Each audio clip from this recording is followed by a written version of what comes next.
mu bikoresho by'itumatumanako na cyane ngendanwa zacu abatari bake musanzwe muzi yuko bateri ari kimwe abantu benshi baraba imbere yuko bagura ngendanwa zabo. Ni mu gihe uko buca uko bwira tekinoloji itera imbere, aho na cyane bateri n'umunsi zikogwa zisumbya ubukomezi izakogwa mu myaka iheze. Ni mu gihe bimwe mu birabwa nk'ubukomezi bw'ibateri harimo kuraba umwanya imara iriko irasharizwa no kuraba kandi umwanya imara iriko irakoreshwa itaraja ku muriro. Kandi ndatse akanya tumaze uramaze kuba uriko uribaza ibibazo ibi na biriya, na cyane ibibazo bijanye n'icyo ngiye kukubwira kuri uno mwanya, aho na cyane wamaze kuntega amatwi hano kuri IgaNews. Ariko cyo nobabwira nuko mu kiganiro Friday, ikiganiro kiza kibasigurira amakuru agiye atandukanye hirya no ku isi ajanye n'itumatumako ry'amakuru cy'uno munsi, aho ngiye kubabwira amakuru ajanye na tekinoloji nshasha igiye kuza muri uno mwaka. Iyo tekinoloji nayo akaba ari tekinoloji igiye gutuma ngendanwa yawe isharizwa amasegunda 2 gusa ikaba iruzuye, ukabandanya ukoresha ngendanwa yawe ukuri kwamye aho buri hose. Musaba kubana nanje kugira uze gutahura byinshi utaruzi bijanye na tekinoloji y'itumatumako ry'amakuru bivugwa hirya no ku isi, na cyane mushikirizwa na IgaNews. Chene Mordende iza igusigurira ibijanye n'itumatumako ry'amakuru hano mu Burundi. Muri ibi bihe turimo, Aiga yagabanya ibiciro kubipfuza kwamamaza ivyabo.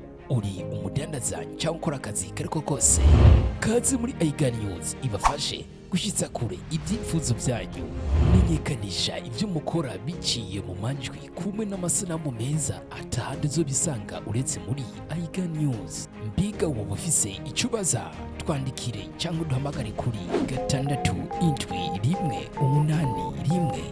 6718175. Turaboneka no kuri Facebook, Instagram, YouTube ndetse n'izindi mbuga mu kwandika IgaNews. Ntucikwe n'amahirwe, IgaNews gituma ibintu byanyu bimenyekana isi yose.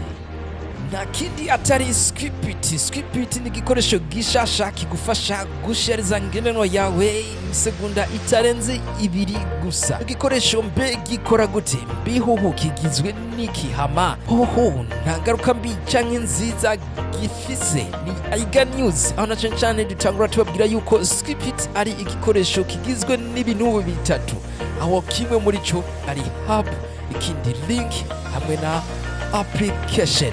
Muri hub niho dusanga ubushobozi bw'iyi Script. Ubwo bushobozi bukaba bugizwe na bateri zitanu, imwe yose muri zo ikaba ifise miliampere 3500. Izo bateri nazo zigufasha iki? Mbega hoho izo zose zikora gute? Ni ngendanwa yawe ifise icyo bita cover benshi bazi nka pochette, icyo muri cyo kikaba kirimo ibateri, icyo naco akaba ari cyo twita link. Iyo link irimo telefone yawe akaba ariyo winjiza muri hub kugira bateri imwe muri zimwe zitanu isubirire bateri imwe iri muri link. Ivyo bizije kuba we muri link isanzwe irimo ngendanwa yawe ugenda ujanye bateri yuzuye umuriro, yayindi nayo yari ifise umuriro waheze igasigara muri hub ya Script. Ni tekinoloji nshasha iriko iravugisha abantu bagiye batandukanye hirya no ku isi, nubwo itarasohoka canke ishigwe ku mugaragaro hamwe umuntu wari we wese aba afise uruhusha rwo kwitunga mu nzu yiwe canke muri biro yiwe. Ariko tekinoloji iriko iravugwa ko n'imbuga nyinshi zigiye zitandukanye. Ni mu gihe mejeje kubabwira hub, link ndetse ubu naho nkabangiye kubabwira kuri application.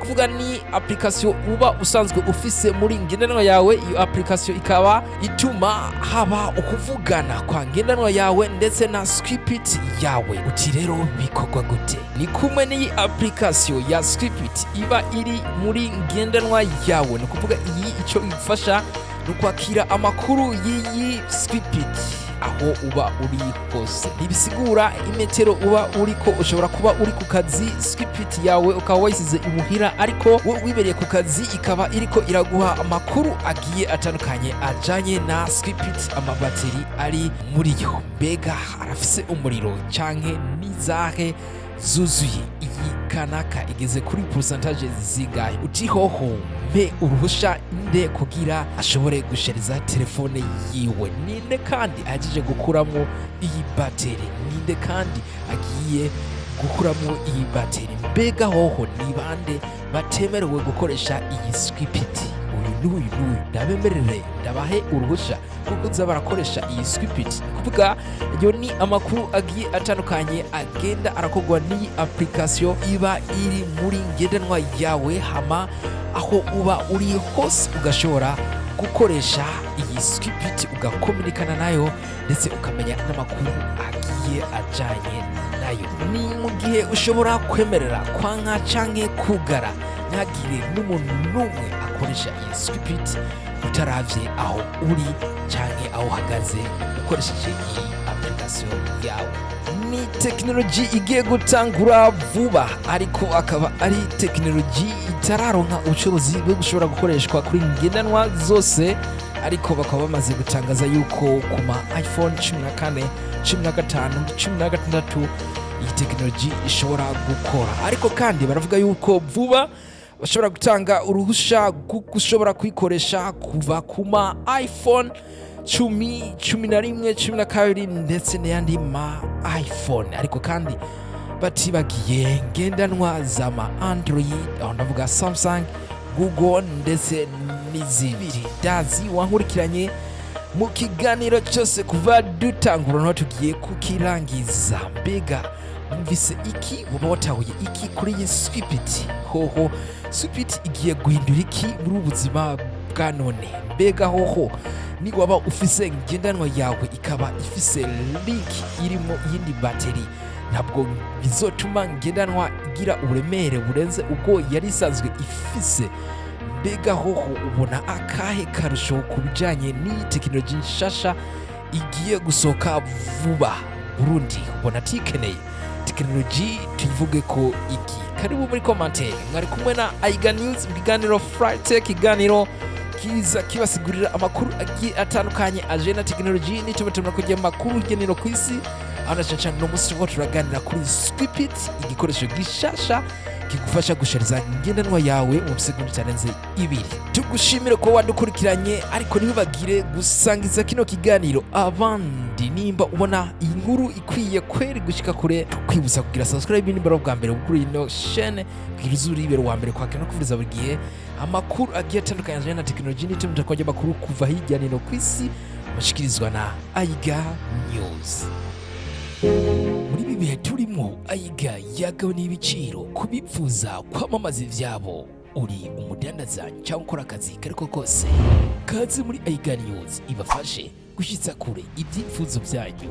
Menyekanisha ibyo mukora biciye mu majwi kumwe n'amasanamu meza atahandi zo bisanga uretse muri IgaNews. Mbega wowe ufise icubaza, twandikire cyangwa uduhamagare kuri 6718115. Turaboneka no kuri Facebook, Instagram, YouTube ndetse n'izindi mbuga mu kwandika IgaNews. Ntucikwe n'amahirwe, IgaNews gituma ibintu byanyu bimenyekana isi yose.